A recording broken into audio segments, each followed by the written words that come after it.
esmu Dace. Esmu mamma īpašai meitenei, kura redz pasauli atšķirīgi no citiem, jo ir konstatēti autiskā spektra traucējumi.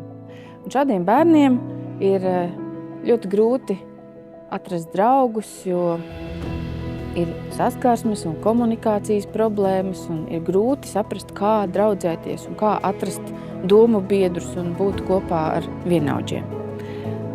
Tādēļ es gribu pateikt vissirsnīgāko paldies tādai veselai, brīnišķīgu jauniešu grupai, kuri, nežēlojot savu brīvo laiku un enerģiju, neprasot par to nekādu samaksu, ir veltījuši daudzas burvīgas dienas, lai pavadītu kopā ar bērniem, kuriem ir autiskā spektra traucējumi. Jau jāsaka ar jauniešiem un pusauģiem, kuriem šis ir īpaši svarīgi, atrast savu vietu, kur iederēties.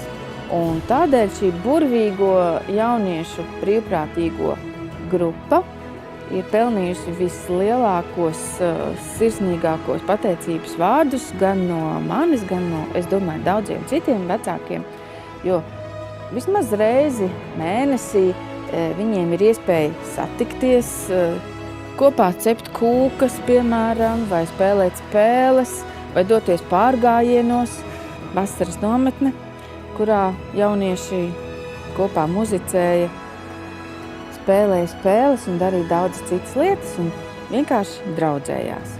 Es saku lielu paldies jums visiem, mīļie draugi, un paldies jūsu vecākiem, kas jūs ir izaudzinājuši par tik labiem un sirds gudriem cilvēkiem.